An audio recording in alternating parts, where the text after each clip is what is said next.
Olá a todas e todos, eu sou Daniela Oliveira, coordenadora do Centro de Estudos da ANAF. Sejam bem-vindos ao Conversa com Autores e Autoras, uma iniciativa do Centro que tem como objetivo dar espaço para que nossos associados e associadas falem sobre suas obras e produções e teses acadêmicas para toda a comunidade da nossa associação. Bom, em cada episódio nós vamos discutir um tema relevante para o direito e para a advocacia pública. Desejo a todos vocês um ótimo episódio, um ótimo programa. Até mais.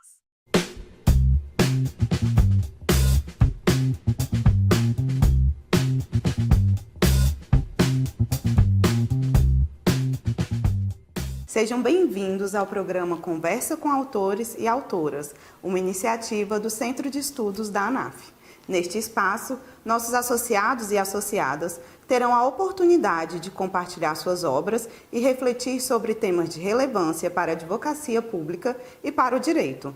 No episódio de hoje, teremos a honra de receber a Procuradora Federal associada à ANAF, Tatiana Ram, autora do livro Regras de Boas Práticas e Governança em Privacidade na LGPD, Conceitos, Controles e Projeções.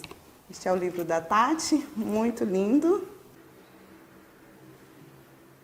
Muito obrigada, Roberta. Para mim é uma felicidade estar aqui. Agradeço muito ao convite da doutora Daniela, coordenadora do Centro de Estudos, e é um prazer poder conversar um pouco sobre essa pesquisa.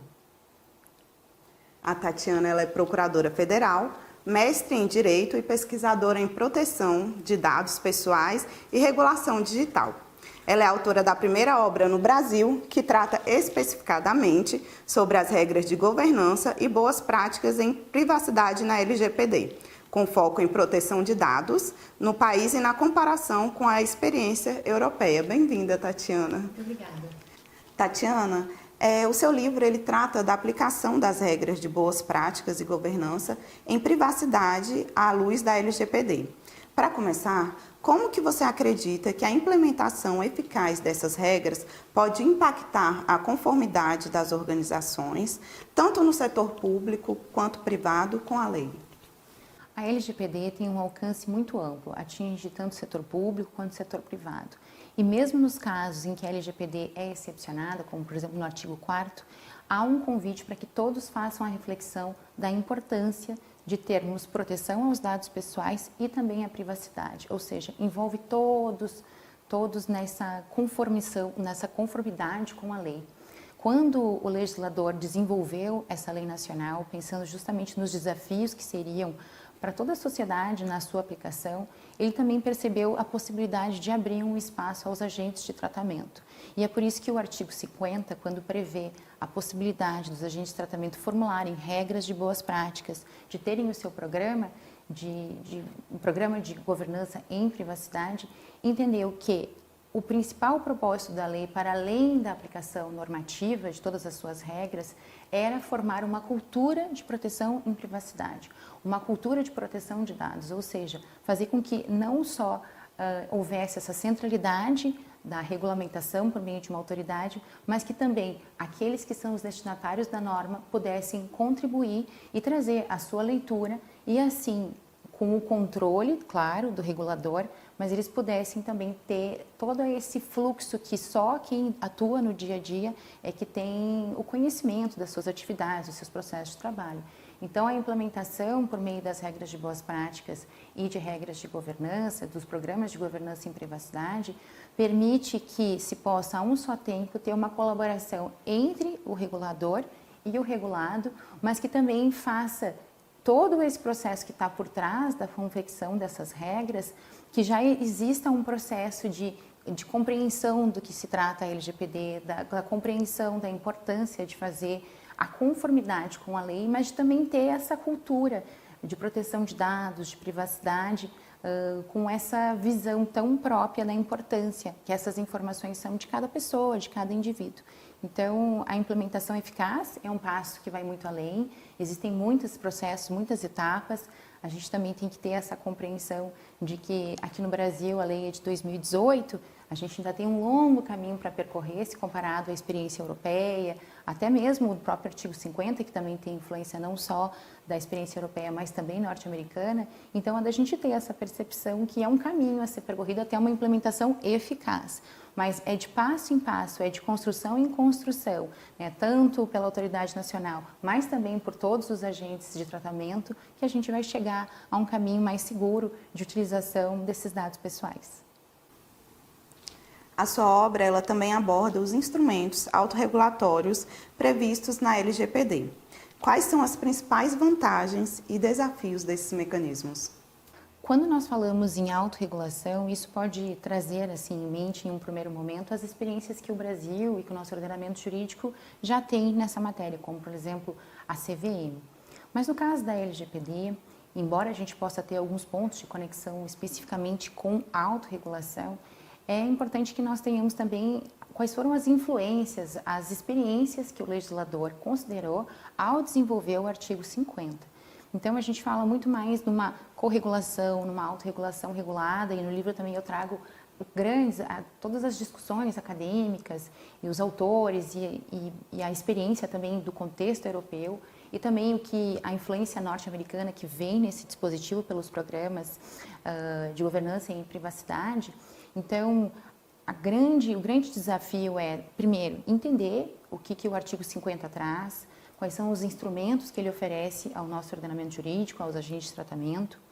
Depois, passar por toda a parte da regulamentação que é necessária pela autoridade nacional, afinal, os instrumentos, as regras de boas práticas, os códigos de conduta, os programas de governança contam com a supervisão e controle da NPD e para isso a gente precisa ter uma regulamentação de como vai acontecer esse procedimento, como que isso vai ser publicado e como que esses instrumentos podem ser expandidos por adesão, no caso das associações, né, que os associados podem aderir a esses códigos de conduta formulados. Então, os desafios estão muito nesse sentido, né? O próprio processo que envolve trazer esse instrumento que está hoje de forma abstrata, prevista na lei, para o mundo prático, né? Então, fazer essa parte, essa transformação. E nesse sentido, desde a primeira agenda, então agora a NPD tem a terceira agenda regulatória para o biênio 2025-2026, está na fase 2, esse é um tema que já esteve também na agenda anterior, então há uma expectativa muito positiva, muito boa, de que esse tema venha, né, que a regulamentação venha, que o debate aconteça, para que a gente possa entender outros desafios, além daqueles que eu trago aqui no livro, né, como nesse aspecto, né, dessa dualidade entre vantagens e desvantagens, mas também quando a gente pensa nesses instrumentos e nesses desafios que estão por vir, todo esse trabalho, essa discussão que a sociedade, a sociedade civil, o mundo acadêmico, os envolvidos nessa regulamentação vai oportunizar, se tem, por outro lado, também que identificar as vantagens. Eu trago no livro uma série de vantagens, são mais de 20 vantagens, e eu gostaria de destacar algumas. Então, por exemplo, essa participação, essa ideia de que o ambiente regulatório, né, de que esse ecossistema de proteção de dados, ele é colaborativo, ele é multiparticipativo e que ele pode ser construído também com auxílio dos agentes de tratamento, ou seja, os destinatários da norma, eles têm um substrato, uma expertise muito importante e que também auxilia e que pode promover uma maior velocidade no processo de regulamentação, ou seja, a gente permite que aqueles que são os que são atingidos, digamos assim, né, os destinatários da norma possam trazer a sua leitura com as suas regras e que isso depois vai ser feito uma análise de suficiência regulatória pela autoridade. Então, isso já encurta o caminho do processo regulatório e que, claro, a depender do que vai ser regulamentado pela ANPD, mas traz essa aproximação, aproxima também os setores envolvidos, na medida em que eles podem discutir a matéria de como implementar a LGPD no seu próprio setor, já faz com que toda a organização se prepare, identifique os pontos no seu fluxo de trabalho, no seu processo de uso e tratamento de dados e naquilo que é preciso identificar, bom, nesse ponto precisamos aprimorar, isso não havíamos pensado anteriormente.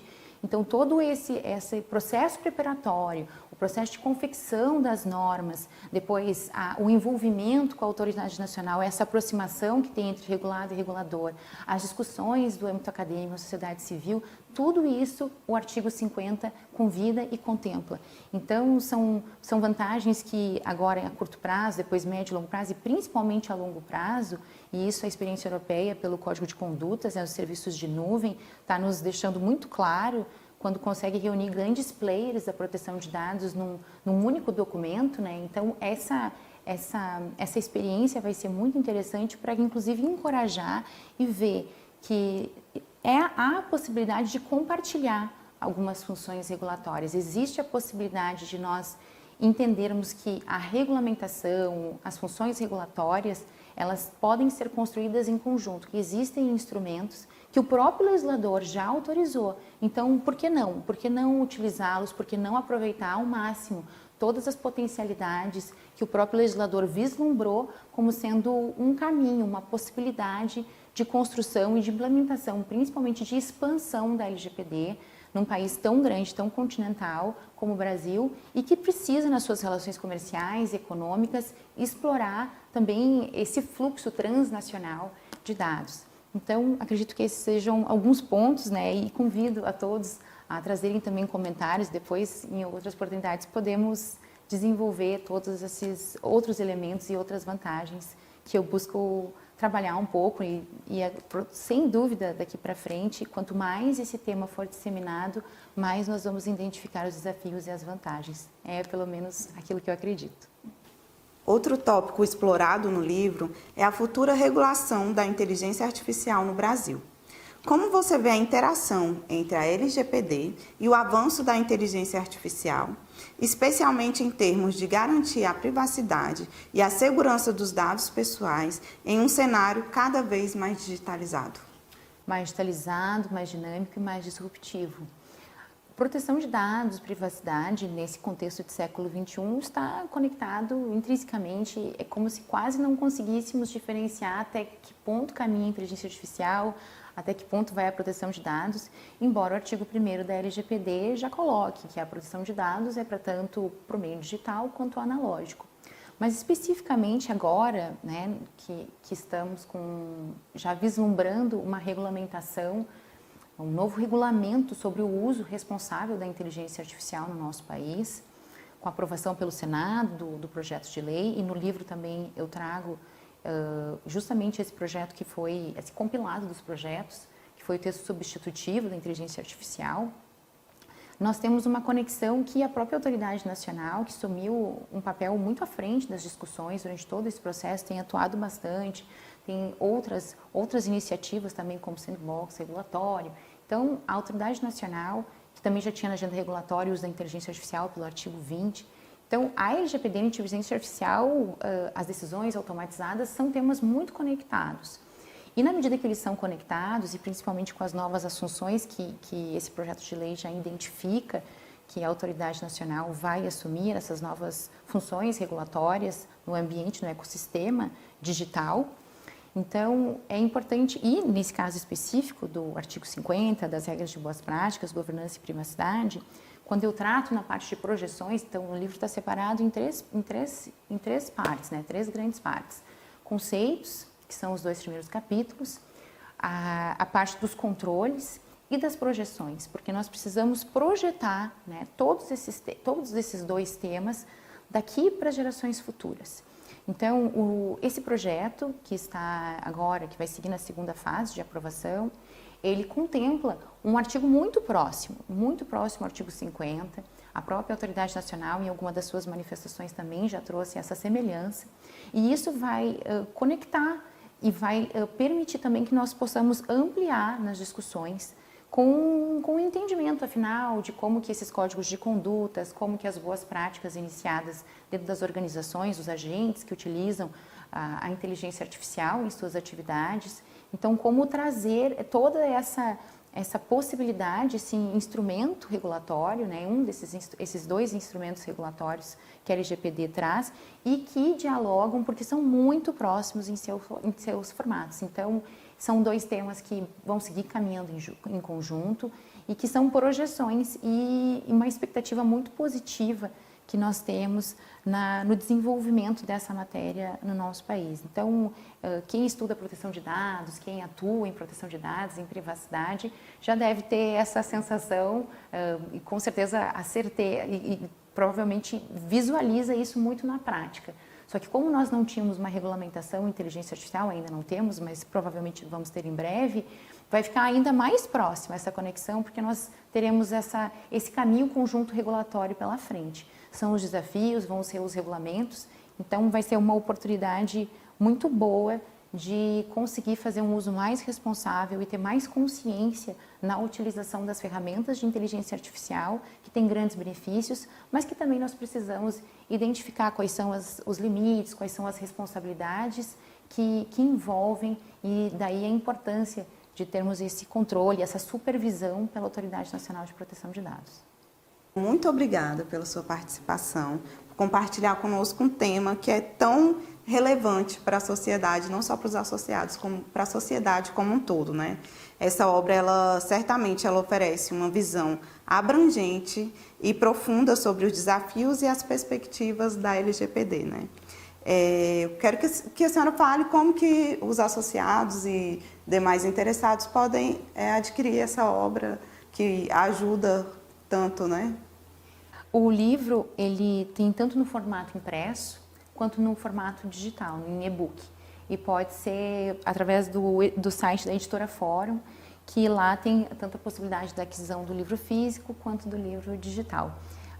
Eu acredito que essa iniciativa do Centro de Estudos da ANAF, que eu já parabenizo, ela é muito importante porque permite também que a gente possa compartilhar as nossas pesquisas, as nossas inquietações acadêmicas, mas que também contribuem à advocacia pública, federal, estadual, municipal, na construção de um trabalho para um país mais conectado e mais consciente do seu trabalho, das suas funções e dos desafios que nós temos. Então, é muito gratificante e estou muito feliz, mais uma vez, muito obrigada à Roberta por essa conversa tão boa e à doutora Daniela pelo convite e a parabenizar a iniciativa do Centro de Estudos. Muito obrigada. A gente que agradece. E se você é associado ou associada à ANAF e deseja compartilhar conosco suas obras ou estudos, entre em contato com o Centro de Estudos, que será um prazer para a gente divulgar com a nossa audiência. Agradecemos também a todos que nos acompanharam e fiquem atentos que em breve teremos outras edições do nosso programa Conversa com Autores e Autoras. Até a próxima!